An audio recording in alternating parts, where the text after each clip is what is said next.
I'm so excited. Okay, let's go, girls. Hi, everybody. Welcome to Did That Age Well? Whether you're watching on YouTube or listening on Spotify or watching on YouTube. I forgot, actually, now we do video on, Spotify. God, we're on so many platforms. I just can't even keep them all straight. Wherever you're joining us from, thank you for being here. We're here at Dude IDK Studios thanks to Spider Moving and Storage. Spider is the sponsor of this studio and this podcast. They are top-notch, best moving company in town. Whether you're going local or cross-country, they've got your back. So I definitely recommend that you get a free quote at spidermoving.com. And I'll put a link to them in the show notes. And I know that you're not tired of hearing me talk about Spider Moving and Storage, because guess what? Everybody wants to know who should help them move. So I've said it once and many times, and I'll say it again. Spider Moving and Storage. Thank you so much for your support. Okay. And now the reason that we are here, the reason for the season, wrapping up our Disney Channel original movie series. We have saved, all love and light to my other guests, we have saved the best for last. Today, I am joined by the one and only Mary Long. Welcome to the podcast. Thanks. Happy to be here. So happy that you are here. Mary, podcast extraordinaire, real life friend from work. That's our origin story. They can happen. Real life friends can come from work. They can come from work. And we did that. So proud of us, honestly, Molly. Oh my God. Same. Truly, the first time that we hung out, I was like, this chick rules. Ditto. How the heck are you? Doing pretty good. Doing pretty good. Awesome. Love that. Yeah. Tell me, how about yourself? You know what? I'm doing pretty good too. I made a really good tofu banh mi yesterday. Oh my gosh. Yeah, it was really good. And I'm kind of riding on that high. Dang. Yeah. I have not been recently made a really good tofu banh mi, maybe ever, but a good friend of mine that I grew up with has kind of started making these really cool cooking videos. Cool. And she just posted one where she made a dank looking steak sandwich. Wow. That was had a homemade aioli on it, had a chimichurri sauce on it. Yum. Oh, I love chimichurri. And just watching it, I felt as though I had that sandwich by extension. That's incredible. You made a tofu banh mi, and I watched someone eat a steak sandwich, and we might be riding the same high. I really do think that we are, because for you, it's not only did you watch her make it, you ate it. Spiritually, theoretically, in an abstract way. So I think that's beautiful. Thank you. Yeah, Thank you're you. welcome. I did not record myself preparing this tofu banh mi, and thank God for that. You don't have to, because that's not my lane. That is not my lane. I wish it was. I think that'd be really, really cool. I could be like Molly Boz. I love her. Molly banh mi? No. Molly banh mi? That's actually where I thought you were going. I was like, Molly Boz, better direction. Yeah. Better direction. She's talking about a real person. But if you are Molly banh mi, love and light to you.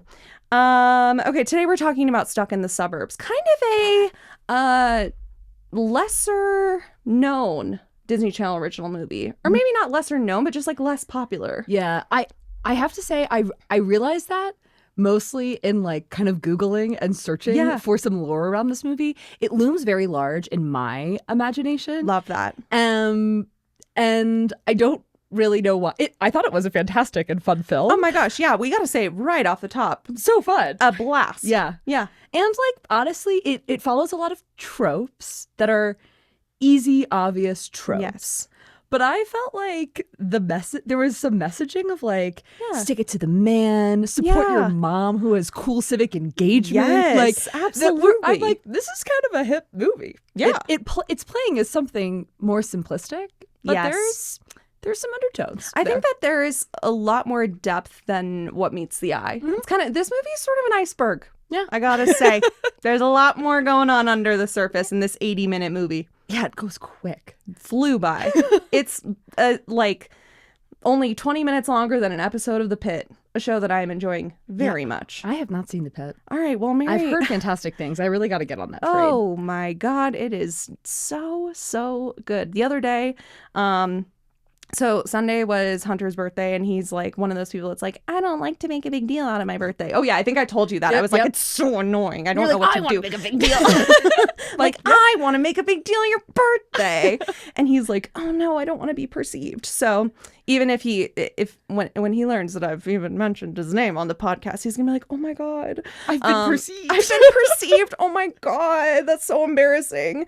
But it was his birthday on Sunday, and all we wanted to do was continue watching The Pit, because we had started it just a few days before, and he was like, yeah, I'd really love to watch The Pit.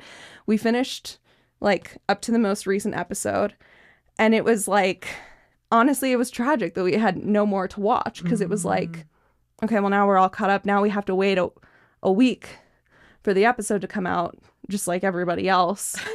And he was like, this is really not fair, because this is my birthday and I want to know what happened to that guy Louis, you know? Well, you find out soon enough. You know what? We're gonna find out soon enough. That is how TV works, I suppose. That is how TV works. That is how, HBO works. And I really support weekly television. I really like when they break it up week to week, because then we have something to talk about with people all week.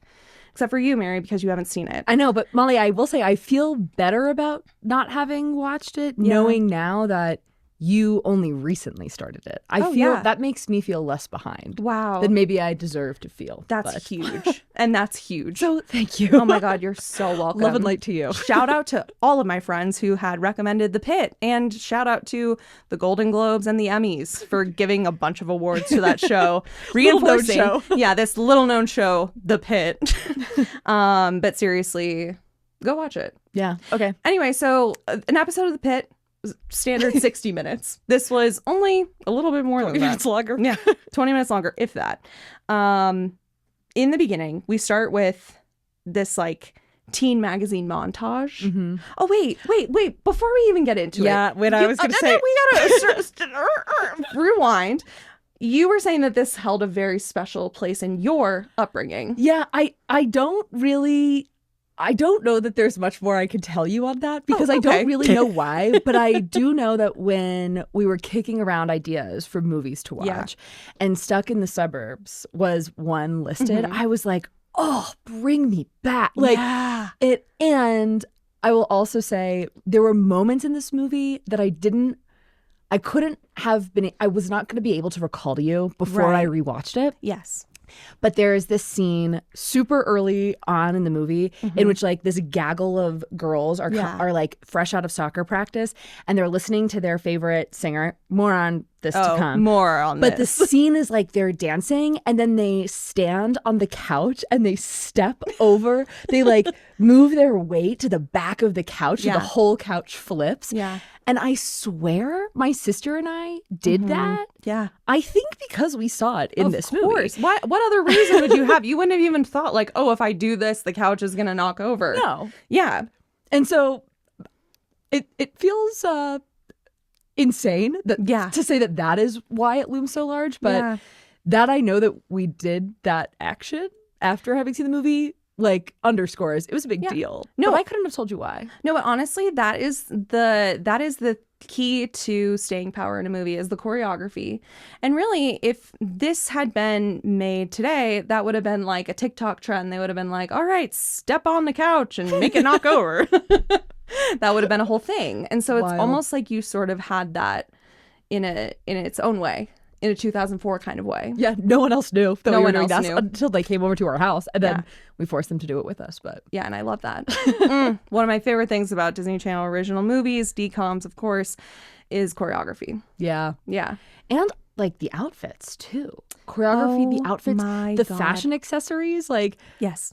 And it's also wild to like watch these stars and I'm like, oh, Danielle Panabaker. Like, how does that name has been living in my head for years. And I see Brenda Song, I'm like, I was obsessed with Brenda Song. Oh my God. Like, I still am. Yeah. These women are still working. I loved Brenda Song in The Last Showgirl. Oh my God. She was so good. I mean, I just adore her. Yeah. She's married to Macaulay Culkin, which I think is really fun. Her life is a Disney Channel original movie. So. Honestly, it so is. Yeah. It so is.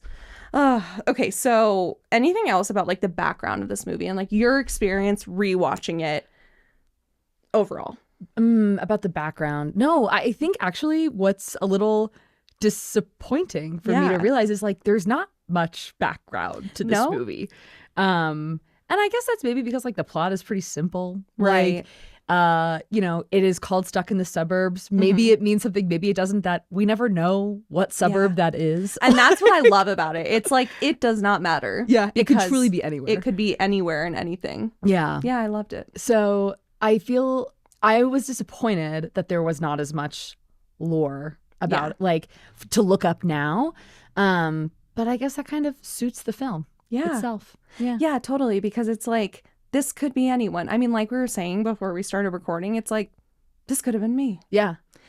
It could be me. Why not me? Why not me? And frankly, why not me? Because if this could happen to anyone at any time, why not me? And I think that's like the power of so many Disney Channel original movies is like, oh, I too could switch phones with a pop star. Right. And that pop star could literally be any pop. Like, he's literally just like capital P, capital S pop star. And everyone is obsessed with him. Yeah. Like, everyone knows all of his songs. Yeah. That could be the belief that I could be, what's her name? Brittany? Is that her name? Brittany, who's played by Danielle Panabaker. Yeah. In my head, I swore it was Kay Panabaker, but I guess she was in other Disney Channel original movies. Okay. But I looked that up when I was watching the movie. I was like, no, not Kay. But Danielle's name had totally escaped me. Right, but totally. The Panabaker sisters, were big on Disney Channel. But it's like, watching the movie, I remember being a kid and thinking, oh yeah, the belief that could be you, of course, is what makes it so special. Yeah. As we were saying, now as an adult, I'm like watching this movie and I'm like, oh, it's a pretty simplistic plot. And the egoism that kicks in is not, oh, I could switch phones with a pop star. Right. It's, oh, I could write this. I could write a movie. Star in the show. I should write a movie. And in fact, I've been spending too much time not writing a movie. So it continues to inspire decades later. Absolutely. Decades later continues to inspire. And that is so important for women in their 30s. Yeah, truly. Oh, so true. Really, for any inspiration we can get. In this economy, we really do. The beginning starts with like this montage of teen magazines. So going back to what I was saying before I interrupted myself and we had to, of course, go back. What was your favorite teen magazine? Did you have one? Oh my gosh, yes. I'm trying to remember the names of them. I know my sister and I loved going to CVS with our mom. This is I feel like fun. This is an iconic scene. This can't just have been us that were doing this, but we would just go sit straight to the magazine aisle. Yeah. Pull out all the like teeny bopper, J14, Tiger Beat. Now it's coming back. We would like pull out all those magazines and just plop down on the floor of the CVS. So fun. And flip through the magazines. Man, that is Stuck in the Suburbs. Truly. What is the line? A sea of same hoping for, what did they say in the movie? Sea of sameness, hoping for like a glimmer of hope in a sea of sameness. I think that's one of Britney's lyrics, which is, aren't we all just always hoping for a glimmer of hoping for hope, hoping for hope in a sea of sameness with a bunch of women named Brittany, which I also loved how she was like, yeah, I'm one of 7 Britneys. I was like, love her.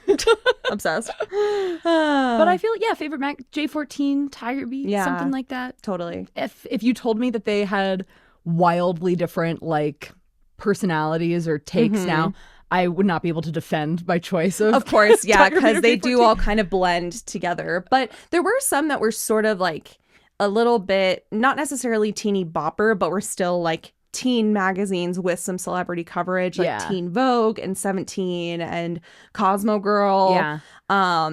Glamour even kind of. Like I feel like that used to be more geared towards like the younger. High gloss but younger. Yes, exactly. Those were like the classy magazines that are not just like gossip rags. And Tiger Beat and J14 were just gossip rags. Totally. No it was like actual anything intellectual was happening there. It was like, what is Brenda Song's favorite food? Yep. Yeah. And we loved it for that.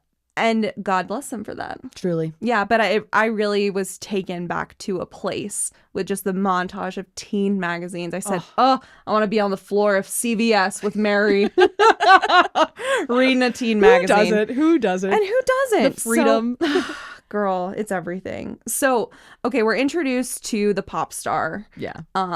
Jordan, which when I was growing up, we had, or is it Justin? It's Jordan Jordan. Cahill. Okay. Yeah. When I was growing up, my mom's best friend Pam, her kids Andrea and Jordan were the same age as my sister and me, so we would all play together a lot.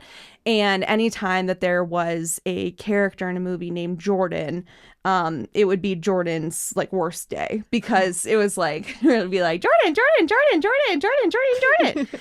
Anyways, that's not that interesting, but it is. But I was thinking about, you know what? Shout out Jordan. I was thinking about Jordan the whole time, thinking, oh man, I'm so glad that he's not here for us to be going Jordan, Jordan, Jordan. He is Taran Killam. I forgot that he did stuff before sketch comedy. Yeah, I did too. It was almost satirical to see him in a role of like, I know, and that sounds so, God, that sounds so mean. Like, no. Everyone starts somewhere, okay? And honestly, it's actually hopeful. It's more hope. That is, oh my gosh, we need it all that we can get. Yeah. But truly, like, he was, he's not a bad looking guy. This is not supposed to be a read of him being like, oh, well, he's so ugly. It's like a satire. Yeah. But like, Can you read between the lines? But of all of the Disney Channel original movie, like pop star hot guys, he is definitely the one that is most like, oh, that guy has a future in sketch comedy. You know what I mean? What's also wild to me, I was cackling and just had my jaw agape while this plays out. A central piece of the storyline at the beginning of the movie is that he has this like long hair. Right. And that does not age well. That hair looks so bad. Oh my God. It looks honestly, it's a disgrace. Yes. And it's like kind of greasy. It's not a good look.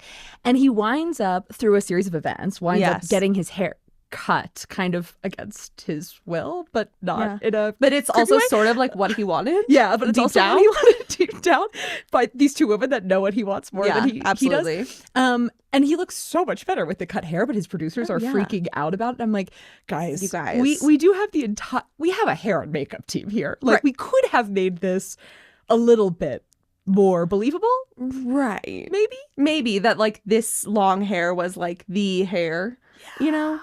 I get it because it's that I feel like is the shtick, right? Yeah, that, like, it's his brand. The teeny bopper has the long hair, but I'm like, no, they could have put a little bit, you know, what, love and light to the hair and makeup on Stuck in the Suburbs, but they could have put a little bit more of their budget into making that wig a little bit better, just believable. That's what we're going for. For me to believe that I would think that's beautiful hair. Yeah. And not that's an asset. Yeah. To think that that's a brand asset, really. Yeah. Yeah.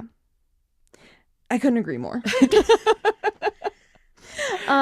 Okay. One other thing that is interesting about like the timing of this movie is that this was right before Brenda Song went on to Sweet Life of Zack and Cody. Like she had been in other stuff before. She had been in some Disney Channel original movies and had recurring roles on shows. But this was like right when Brenda Song was like becoming who we know her to be. Whoa. And that feels really special.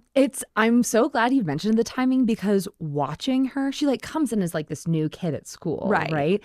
And she's just dressed like in a way that, I mean, objectively now, I would never. She has like a soccer ball handbag. Oh my God, the soccer ball handbag. These wackadoodle boots. And it's like, you do understand these children are 13 years old.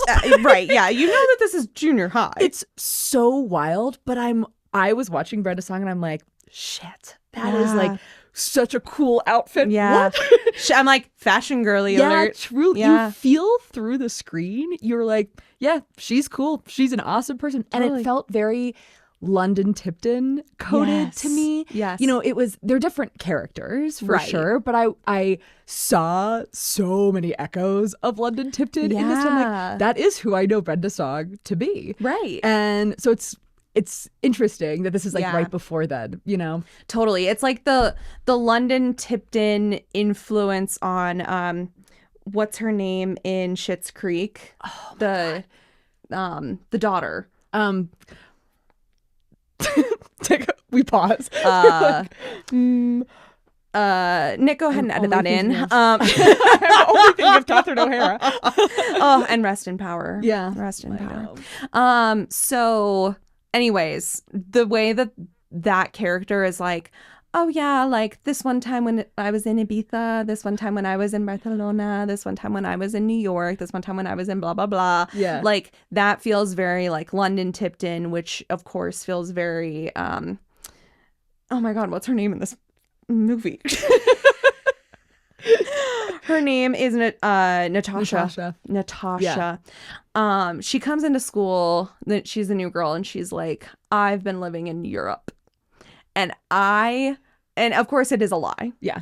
It is a lie, but that's the thing about 2004 is that without social media, nobody knew where you were actually from. So who cares?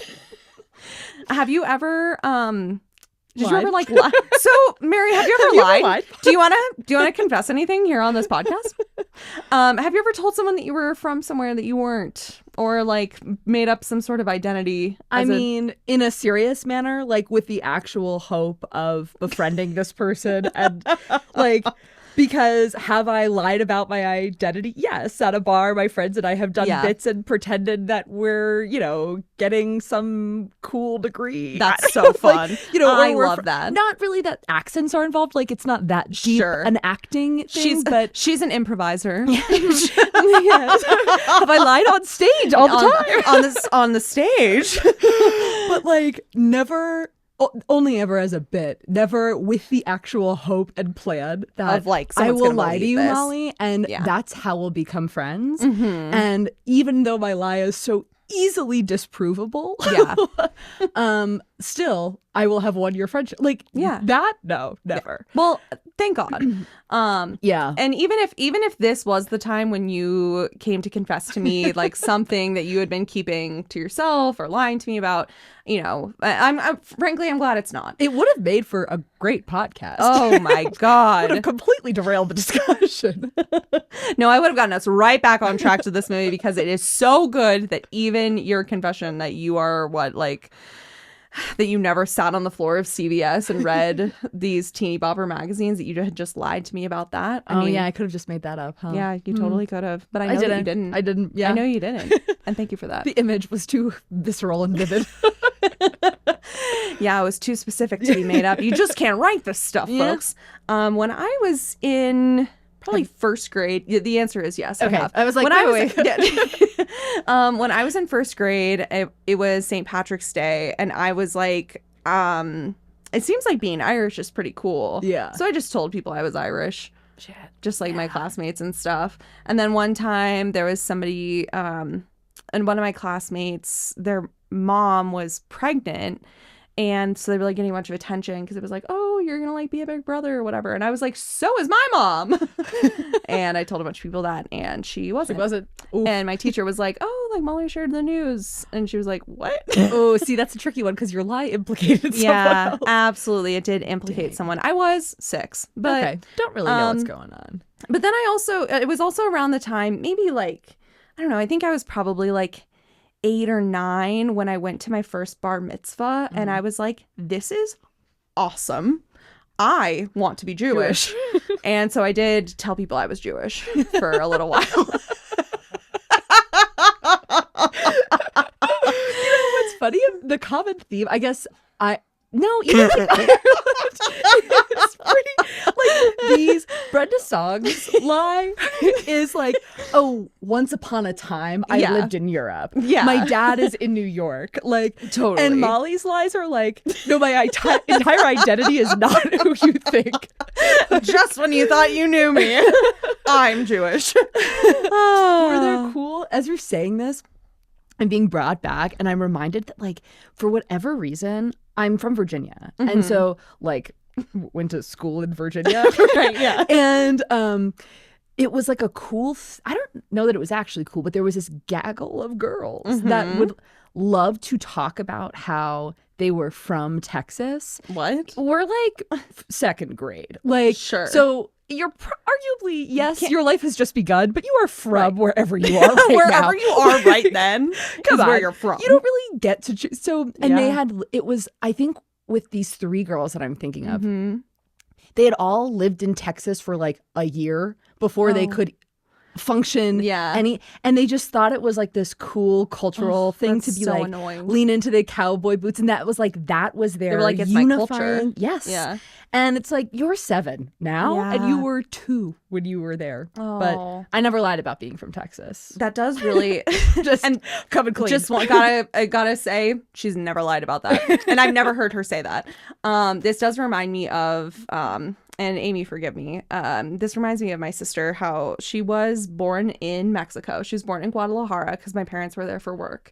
They lived there for like a couple of years in like a neighborhood with like all expats. Okay. They worked for like an American company. Like, yes, my mom like learned Spanish and became fluent, and like, you know, they embraced the culture, but as much as like an expat working for a corporation in Guadalajara can. And so my sister lived there for her first 2 years of life. Okay. And you would think oh, Amy's gonna get it bad. Oh, Amy, God bless her. She's like, you know, I do understand Spanish like better than most people because I heard it so much when I was a baby. I'm like, shut up. That cannot be true. That absolutely cannot be true. And like my mom like took a cooking class when she was there and like learned how to make enchiladas like really well. And Amy will be like, oh yeah, like, you know, my mom makes the best enchiladas from when we lived in Mexico, where I was born. And it's like, girl. She's not a Mexican American. Much for those she would love to be. For those of you who are not watching this visually, I am white, non-Hispanic, and so is my sister. Can confirm this is a white girl. So and to confirm, not Irish either. No, not Irish either. Just my ancestors have been in the U.S. for like 500 years, like Mayflower people. Whoa, you know, yeah. But she was not talking about being a pilgrim. She was. Believe it or not, kids, you know, that wasn't cool. And you know what? Being a pilgrim is so cool, and I actually am one. We went to man, I'm really putting her on throwing blast. Amy under the bus. I'm sorry, but don't listen to this episode, Amy. Amy, love you so much. She did tell people when we were on vacation once in Cancun.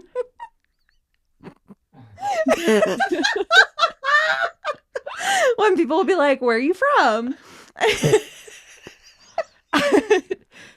Don't tell me. She say, "Soy de Guadalajara."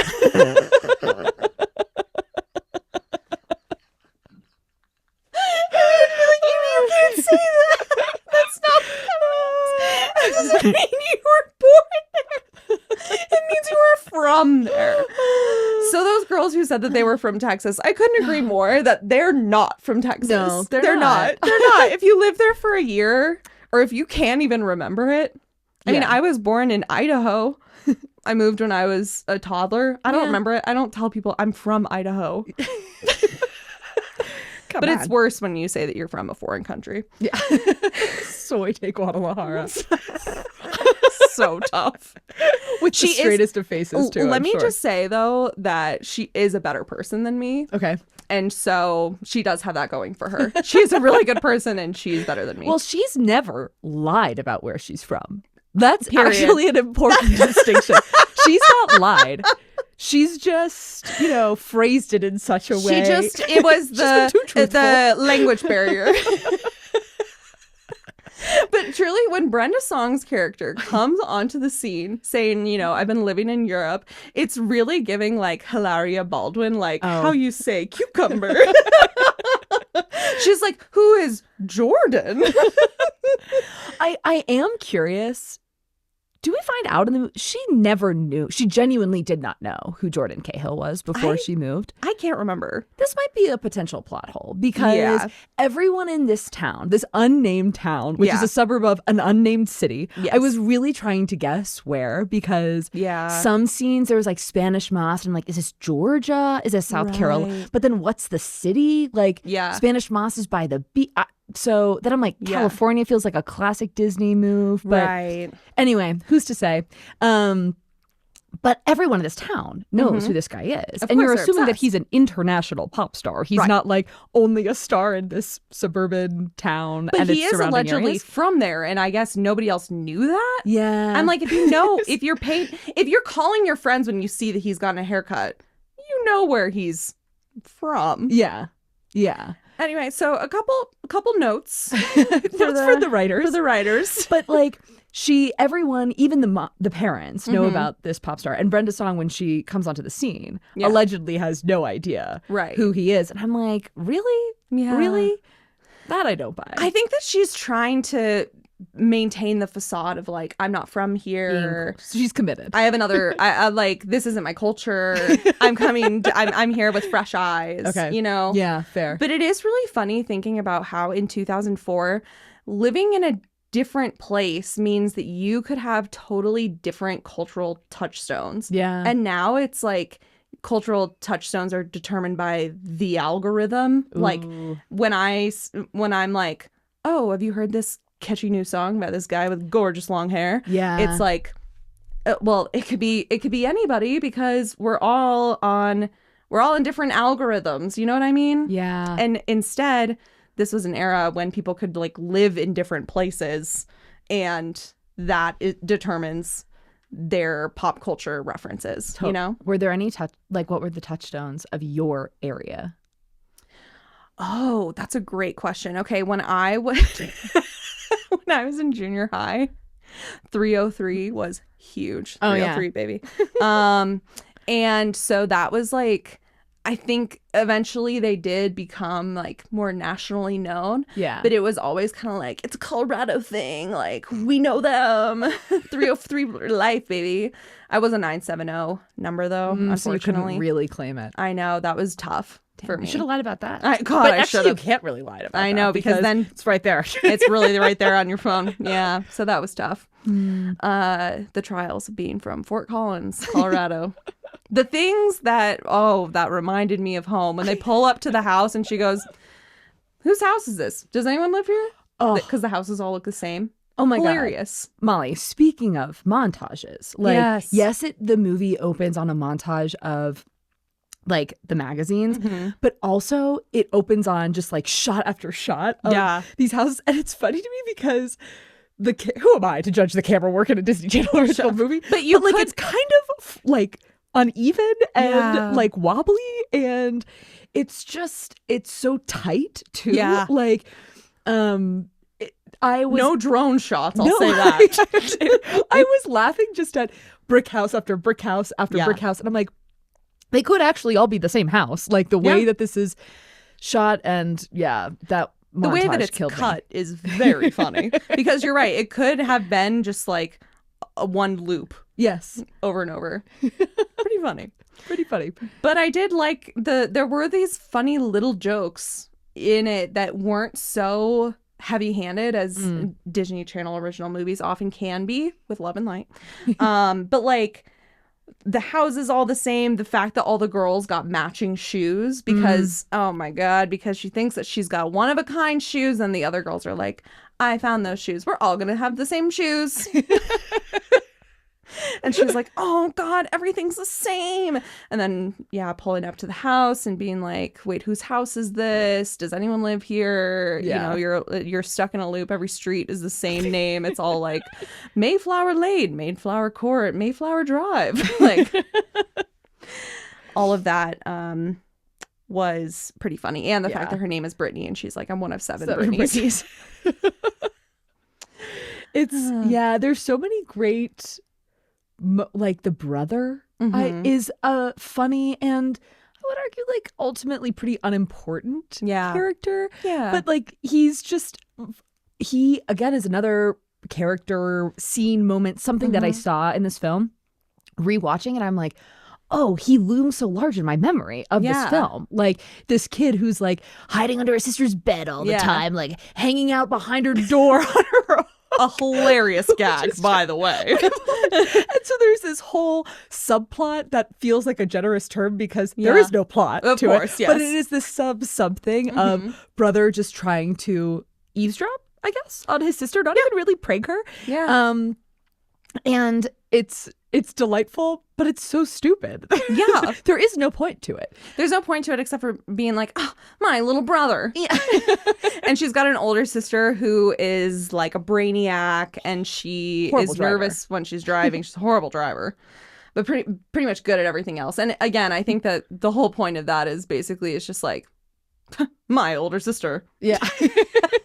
She's like, I'm the middle child. Life is crazy. Life is nuts. And it's funny because, I don't know, if you want to get really meta with your Let's do analysis it. of Yes. Stuck in the Suburbs, well, there's something to be said for like, okay, everybody felt this way growing Sure. up, right? And if Disney Channel, like, which I would not expect them to do, but like watching it back as an adult, I'm like, okay, yeah, I felt this way as a kid. Every person in any town, in anywhere, wherever, felt this way. But what's funny is because Brittany is kind of like, her older sister is kind of this awkward brainiac. Her younger brother is kind of bothering her. Like all these things that she's like, oh, shucks. Well, like she's right to think, oh, shucks. Like the setup is not, the setup is like maybe more generous to her than she actually deserves. Yeah, I think that is true. Yeah. Except for her mom. I feel like she gives her mom a hard time. Yeah. And her mom is like a cool lady. She seems so patient, like really cool, like thoughtful. I am kind of curious, like, okay, so the whole thing for the mom is that she wants to save this historic house in their town. She's like, it's the only thing left that's not like the mall. It's the only thing left that's not a Chili's. It's the only thing left that makes it unique. And I'm kind of like, maybe I was not paying attention fully, but I was kind of like, but what is the house? And what's at stake? The stakes felt, I knew that they were important to her, but I was kind of like, okay, well, is this going to be bought by private equity and like turn into something bad? Is this a house for what? Yeah. For what? See, Molly, again, I think we return to our earlier point of we could write this and it would be so much better. And frankly, it would have been a lot better. No, like there's lots of, I had the same question. You were paying perfectly close attention, I think. Because there is, what is the house? Who is it being sold to? Right. Is it the house? Is it like a historic landmark that they want to tear down to turn into a coffee chain? Like, what do they want to do? Are they turning it into a park? There are other ways that that storyline could be. We could get details about that storyline that make it more interesting or telling. Yeah. And there's not a lot of legs there. Yeah. I do wish that it would have been like an old tree. You know what I mean? I wish that it would have been like the oldest oak tree in the town. And they're like, this oak tree is as old as this town. 50 years, because that's when Suburbs started. And like, you know, don't tear down this tree to make a mall. Yeah. You know, and if her mom would have been like an environmentalist, like that would have been a really cool thing. But instead it is this old decrepit house that actually doesn't seem to have, we never are told what its connection to the town is. And so again, I think like a cool thing that might have happened if we had written the script is like, okay, wait, does Brittany realize through her mom's activism that like, wait, the town that she's from, that she degrades so much in her own mind, is actually this really cool place. It's like rife with history and like beautiful tree, you know, or whatever the thread is that you want to pull on. Beautiful tree. The one place in America with a beautiful tree. But like, I think it was wild to watch because they get so close to so many things that the movie itself never actually connects. Right. But watching it, I'm like, wait, you could you could connect all these themes. It's really, it would be really easy. Instead, we spend time doing like a flashback. We had like 3 different flashbacks to other times in this movie. Yeah, I forgot about that. In an 80-minute movie, it was like, and in case you forgot, 40 minutes ago, there was a scene with these girls dancing around their room. Oh, and like oh my gosh, does this happen at the end where like Brenda Song and Danielle Panabaker become friends again because they have like this slight rift? Yeah. And then they do the montage, so many montages, obviously, of like their friendship that I think started like 3 days before. Totally. Yes. They're like, and remember every moment of their friendship up until now that you just saw. And it's like, key scene is like them both being goalies in the soccer. Yeah. Like being bombarded with balls. And it's like, oh, so tender. And they're like, oh my God, remember that? Remember that from 20 minutes ago? Yeah. So there was time, that they could have used to just like make a couple of connections. But at the same time, I didn't care. Yeah. I was like, yeah, totally. She should go and support her mom. It made me. Did you ever make movies as a kid? Of course. So it made me think about movies that my sister and our friends and I we would all make as kids. And I would always like, just being type A, probably annoying. You were the director. I was the writer director. Like I would try to give people some space and like let them star in it. But I would have like a pretty large secondary role. For sure. Yeah. Because I'm not greedy. I'm not Obviously, greedy. She's not going to be the star, the writer, and the director and the producer. Too much. She's got to be the co-star. But we still have so many of those movies. And even when I was younger, especially now, but even when I was younger, I would look back, like we would rewatch those films. And I'd be like, yeah, this makes no sense. Well, yeah. Things. And again, having been the writer, I like could remind myself of, oh, I knew how I was thinking about all these blocks and story pieces, but I wasn't an artful enough artist to actually connect anything. And then I watched this movie and I'm like, you were actually punching pretty clever. You were give yourself some more credit. Yeah, you were punching above your weight class. Yeah, like it was wild, and it was like comforting to realize. Yeah. Okay, even Disney Channel original movies are not connecting all the dots. Not everyone is connecting all the dots. No, they're just throwing stuff at the wall. Yeah. There's not a full writer's room in there. No. No, this is low budget. No one went through the script and said, I'm going to punch this up. Yeah. No, not once. They said, first draft, great. Let's go. Yeah, absolutely. And I'm so glad they did. Yeah. They had so much like limited to style sets, which I loved. Yeah, I loved, big time. Of course, the classic teen star posters all over the wall. And then of course, she's like embarrassed. And so when her friend comes over, she's like, I gotta take down all the posters from the wall. And she's got these big ass flowers, like daisies everywhere. Yeah. Everything is like that light purple. Oh, the color palette, amazing. Yeah. Limited to like in the outfits, in the bedroom, everything. But also the Libby Lou hairstyles. Yes. I'm like, oh, it's again, even as a 30-year-old adult, I'm looking at this and I'm like, shit, that's cool. That's pretty cool. That's cool. Because it spoke to what I knew was cool at the time. Of course. And it will always be cool. Always. I never played soccer. I would love a soccer ball purse. Actually, that's not true. I played soccer when I was 5. Okay. There we go. Okay. Is that but I would... Lying just to be cool. Got you. You got me. I would walk around and just kind of like wave at my parents, like pick daisies, like kind of just, they'd be like, Molly, go to the ball. And I just say, hey, everyone. Hi, I'm here. Look at me. I'm running around with my friends. But that's what being 5 and playing soccer is, right? Yeah. I think so. Anyway, so... I want a soccer ball bag. Yeah, like her. Yeah.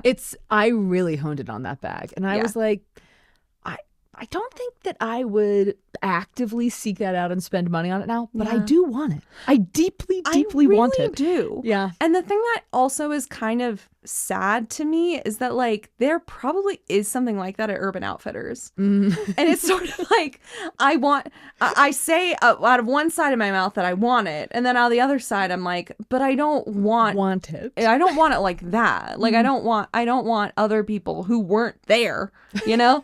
I don't want this TikTok generation. No, you need to understand that this is a Stuck in the Suburbs reference when I carry my soccer ball bag. Know your history. Know the lore. Yeah, we said that there was not lore around this film. False. Absolutely, there absolutely is. You're so right. A lot of really interesting hats. A lot of really interesting little scarves. We talked about this last week with High School Musical as well. I mean, that was 2006. This is 2004. But skinny little scarves. Yeah, were huge. Big time. A lot of colors that I wouldn't say go together. No, but they work. Don't match, but work. Yeah, you know? Totally. Yeah. Yeah. It was the era. It was the era of just kind of saying, is this color loud? Perfect. I'll take 3. Yeah. And I'm going to layer all of them. With layer. Scarf. Oh, please. I'm looking back at my notes and trying to think of different things that really like stuck out to me. I think, of course, the technology was so iconic. I mean, this is a movie about cell phones being accidentally swapping a phone with a pop star. And this came out before I had a cell phone. I didn't get a cell phone until a few years later. Yeah. But I did love seeing like the vintage tech. Beautiful, lovely. But also this was a time in which, like, you know, of course people weren't always carrying their phones around. So it was believable that like you could be without your phone for like 5 days and your life wouldn't really be that different. I mean, it's only the fact that she has the phone of a pop star, not that she is missing her own phone. You know what I mean? Yep. Totally. Her mom is not like, no one's looking at Find My Friends. No. It's so simple. Yeah. I will say the scene in which the phone swap happens. Yeah. That is another comical element that deserves to be discussed because it is after a concert or a meet and greet. Yeah, he's filming a music video, and so everyone's there watching because this is the most exciting thing that's happened in their town, and ever since they built that old fucking house, you know. And he like walks out. Jordan Cahill walks out into this sea of adoring fans. Yeah, and in all of the hubbub, like his producer drops his phone or Jordan drops his phone. And so what ensues is this like dramatic scramble where it is truly just like Brittany Aarons, maybe is her last name, and Danielle Panabaker, whoever, the protagonist, is then like just on her hands and knees, not even moving things around, actually just kind of patting. And Jordan Cahill's producer is doing the same, and they never once look at each other in the eye. They never say, "Oh, sorry, they do not they're actually both interact." Rushing. And I can't really remember why they're rushing. They're rushing, but are just patting the ground, despite the fact that the only thing on the ground is their 2 phones. Yeah. Nothing else. There's not leaves covering covering the phones, and yet it feels like a really long, drawn out. I was laughing just at the length. I'm like, this could be 2 seconds and we would understand. Oh yeah, but it was really more like 7 to 8, like of them just going pat pat pat pat pat pat pat, and then of course ending up with the wrong phone and having, in my memory, very different looking phones, like visually. Yeah. And yet still not realizing what has happened after grabbing the phone that is not theirs. Right. Getting onto a bus, exiting different directions on the stage. Yeah. And it's wild. It is wild. But, you know, I guess it is also a time when, like, not everyone has a phone. So it's not like everyone has, like, their own unique phone case. I mean, obviously both of theirs were unique. But, you know, it's like there's only so many types of phones. Yeah. I don't know. I'm really doing a lot of work trying to justify it, but I think it really is, you know, I think she was just so swept in the moment, having just seen the Jordan. Blinded by fame. You're Blinded right. by That fame. makes it make sense. Yeah. That makes it make sense. And with his floppy ass, dumbass, long hair. That's why he couldn't see his phone. That's exactly right. He couldn't see his phone. It was in his eye. Okay, so they like... One thing I love about the relationship between Brittany and Natasha is that even though Natasha is in fact not from Europe and has not been living there, and her dad just travels for work to Buffalo, New York, she has the confidence of a London Tipton, of a Alexis from Schitt's Creek. That's her name. Ding, ding, ding. Ding, ding, ding. She has the confidence of that type of woman who, and it really gives Brittany an opportunity to grow. Like when she goes into the hotel and she's like, you just have to act like you know what you're doing, and you have to be confident, and you'll get what you want. And I mean, how formative was that for me as a 9-year-old watching that and saying, wow, I really could get away with a lot if I was just confident. And then the next day, Molly went to her first bar mitzvah. And she walked in and said, that's right, I'm Jewish. So, wield your confidence orally. Look, okay, I'm not going to be that person that's like, well, I have Jewish friends, but I did tell a couple of Jewish friends that I did, as a 9-year-old, claim a Jewish identity. And they said, I think that's awesome. We accept you. I did not convert. But I still think, but honestly, I'm like, I was like, this is a beautiful culture. I was like, this is so fun. Molly just wants to have a bar mitzvah. I really just want to have a party, frankly. I mean, Meredith Marks did it at 50, whatever, but she was actually Jewish by heritage. So, but no, the confidence is, it is genuinely striking. Yeah. And I don't even mean this in in a bad way. It was actually genuinely inspiring. Yeah, yes, to absolutely. Watch this movie, to clock and remind yourself. I'm watching they seemed older than 13 to me, but they are in fact supposed to be 13-year-olds. Yeah.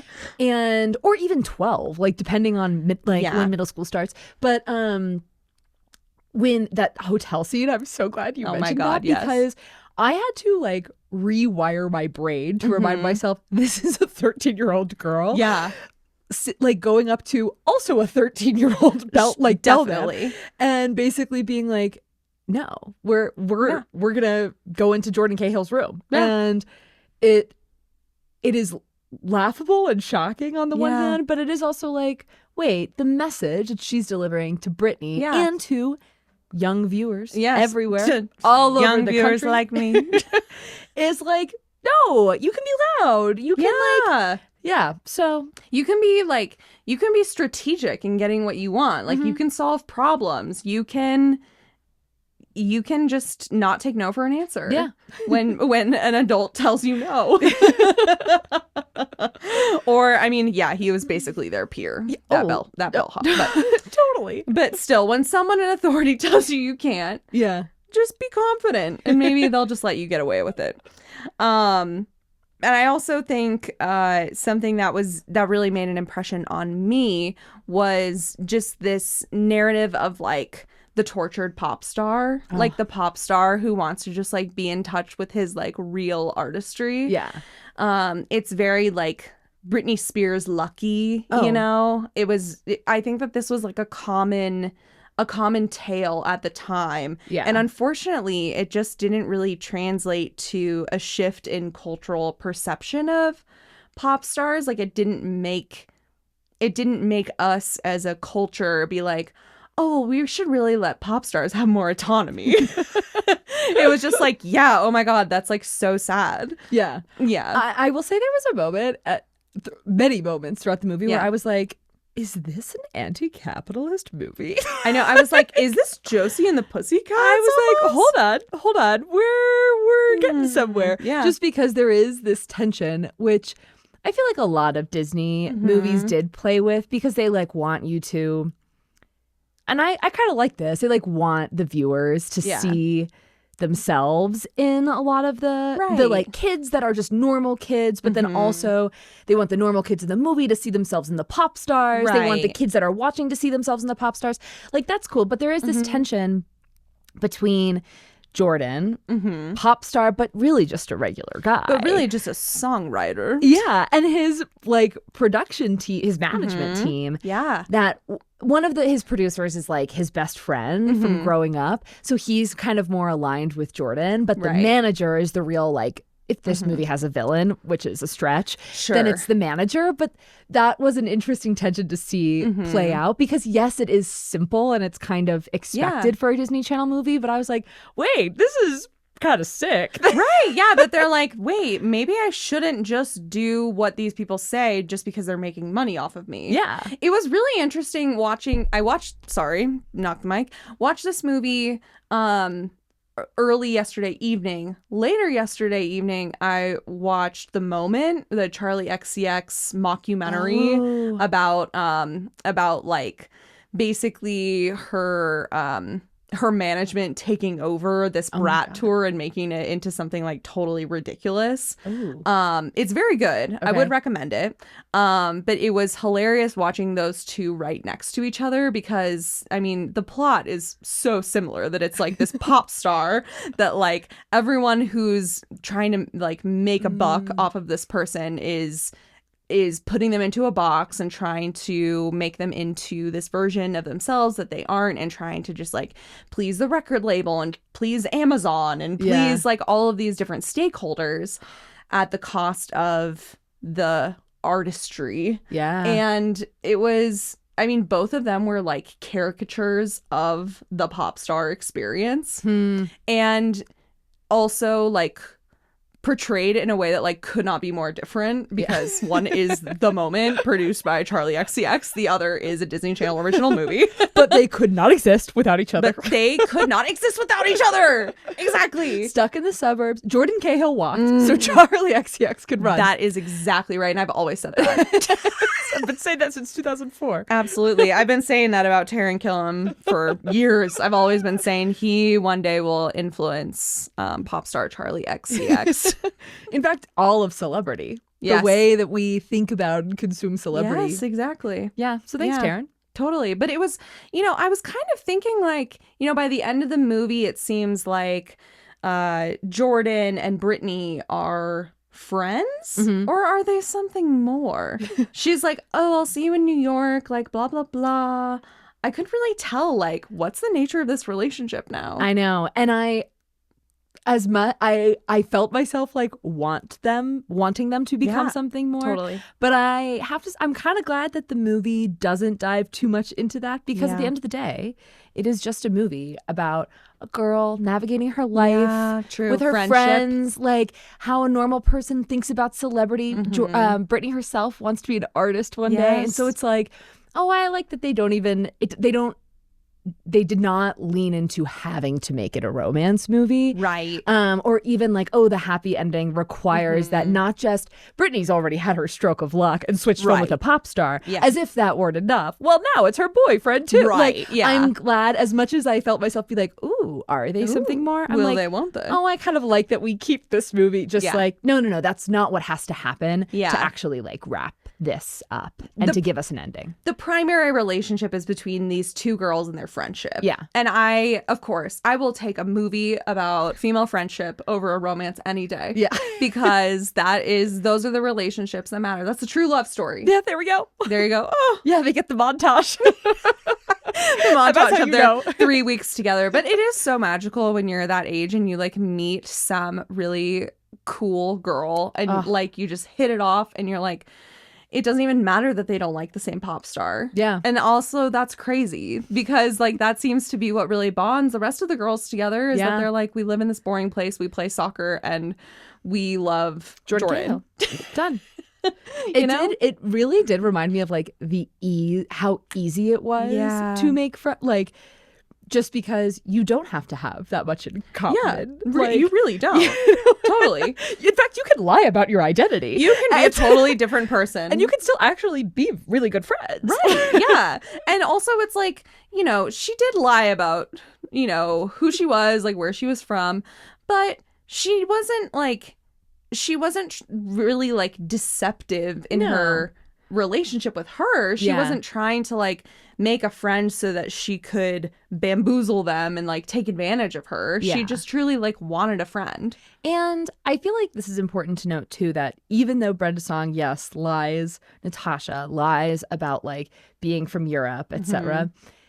She, like you said, she's not doing it to like climb some social ladder, like, which feels important, you know? I feel like there's other movies of this genre where that is the storyline. Like, oh, I'm lying to get to the top, or like to be popular. And though it seems like that's not really what Natasha's trying to do, though she does get a friend out of it. It's like she's lying because she has these big dreams that she wishes were true, which is maybe what actually is the commonality between her and Brittany, right? I absolutely think it is, that they both have dreams beyond this town. Yeah. And so they go about it in different ways. Like Natasha's is backwards, like changing her past. Yeah. Okay, maybe they were connected. Maybe there was a writer's room here. Oh my gosh, maybe there was. And Brittany is like looking towards the future. She wants to be a songwriter too. She wants to sing. And so I liked that. Like, there's not, they actually do have a genuine friendship. Yeah. And those lies aren't like, they're not actually the foundation upon which the friendship is built. It's just the way that they are first able to connect. Yeah. It's like the entry point for her to be like, oh my God, that's so cool that you're from a different place. And then they can continue the conversation. It's not like, well, my favorite thing about her is that she has been to New York. Yeah. And then she's gonna take me to New York too. Exactly. Yeah. Exactly. No, they actually have like a very pure friendship. And it's interesting to watch on screen, like, especially a Disney Channel movie, to see them be like, wait, kind of admit friendship can be tough. You can start off on different feet and you can still work through it in a way that's like honest and human. And it was like an interesting, good little roadmap. Yeah. Yeah. And ultimately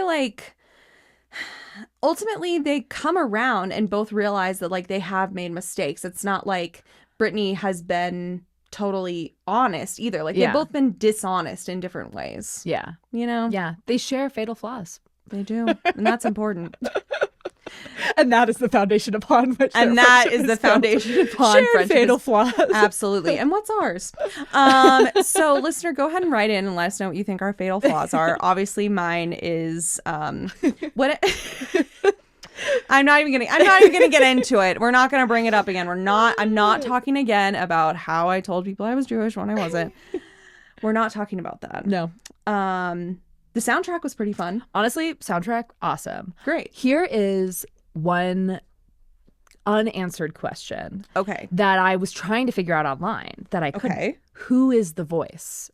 Who is the voice of Jordan Cahill? That is an excellent because it's question. not Taran Killam. No.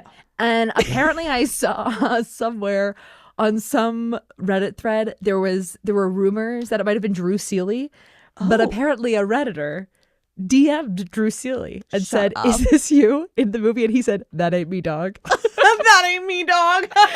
So the mystery continues. Yeah, because the rest of the track list, you know, we have Haley Duff, Jesse McCartney, we have like a few other people, and then the More Than Me song, the pop version and the acoustic, On Top of the World and Make a Wish, just Jordan Cahill. That's interesting. Who's Jordan Cahill? Who are you? Where are you? Wow, that's something I really, really want to get into. I really need to know. Oh, this is funny. No one at SNL knew that Taran Killam starred in Disney's Stuck in the Suburbs until Miley Cyrus hosted. Was he in other Disney Channel original movies? I believe he was. Let me go to his Wikipedia page that I looked at on the ride over here. He was in The Amanda Show. Okay, so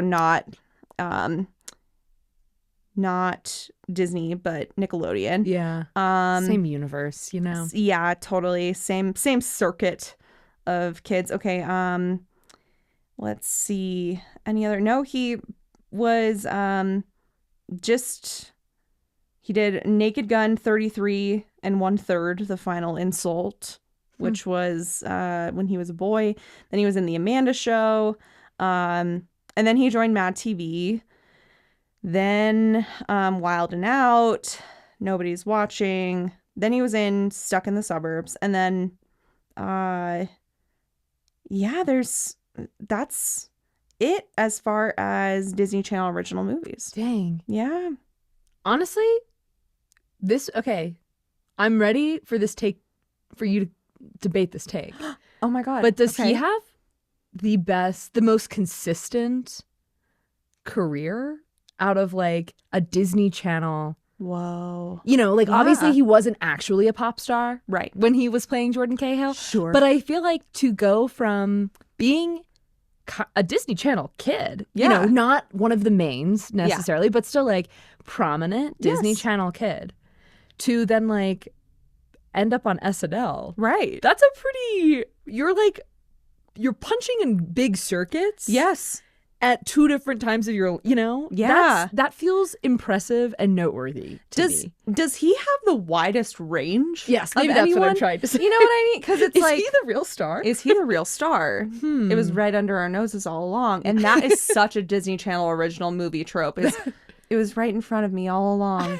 And Taran Killam, normal looking guy. You too can be Taran Killam. We can all be Taran Killam. And truly, why not me? He's not better looking than me. He's not better looking than you. I'm sorry, but like I could have been up there. I could be up there and be like, I'm a pop star. Yeah, you know? I believe it. And thank you for that. Yeah. And I'm only saying that in the universe of Stuck in the Suburbs, in which Taran Killam can also be a pop star. I'm not saying I was destined for it. I'm saying if that is true, then this is also true. This is also true. Yeah. Yeah. Damn. Is it too late for us to be pop stars? No, I think the path is clear. Switch phones? Yeah, switch phones. First of all, switch phones. I'm going to leave the studio and I'm going to go drop my phone. And then pat around. See what happens. That'll surely end well for me. And absolutely. No, I think genuinely the path is we write a screenplay. I don't know if we take it to Disney or if we shoot a bit higher. Yeah. We maybe see we see what kind of material we come up with. Yeah. But the point is it's not that hard. It can't be that hard. It can't be that hard. And I say that with a lot of love for this movie. Again, to be clear, I feel like I'm really ragging on the plot, but I'm like, I know, but also it's a perfect movie. That's the thing is that we have so many notes, but it is also a perfect movie. Yeah. Yeah. It's just a fun little ride. Yeah. You know? I said before we started recording, I could watch this every day. And I really could. I feel like it's just so easy to watch. Yeah. This is gonna sound this is a tangent maybe, but you know, when I started reading A Court of Thorn and Roses, ACOTAR, whatever, I was like, I love reading this because it reminds me of Harry Potter. Like, it's not even for the smut. I'm like, it's so, the lines of good and evil are so clear.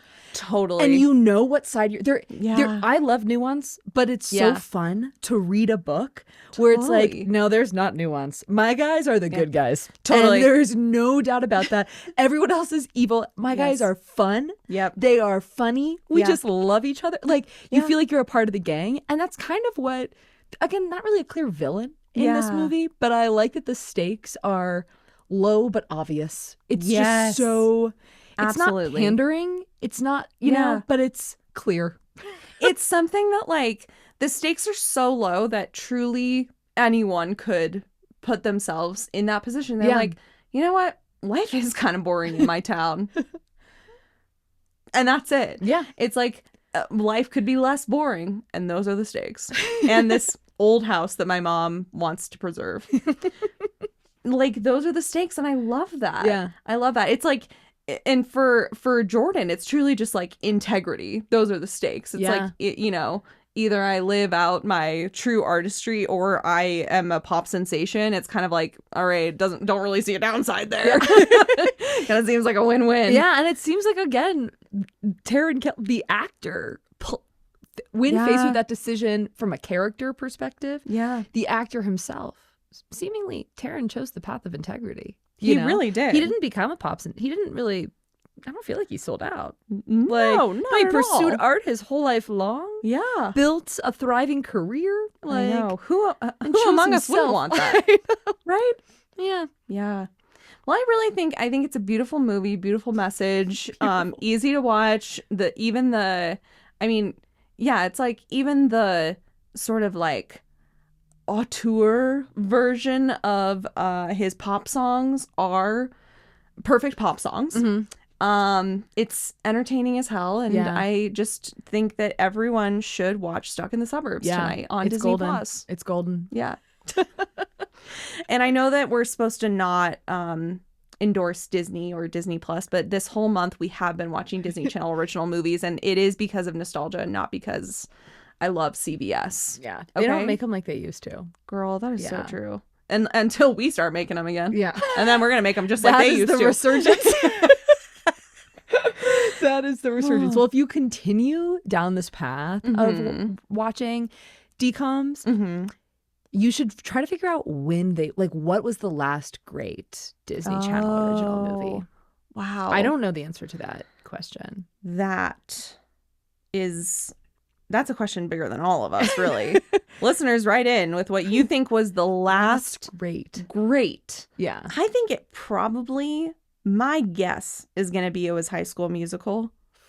But I think that there were some Disney Channel original movies that came out after that I just frankly did not see. Yeah. Well, because the other thing I'll admit is Stuck in the Suburbs, capital G, great. Like, it's perhaps not. It's that it belongs in this larger collection and genre and time of just like easy, awesome, simple, fun, relatable films. Yeah.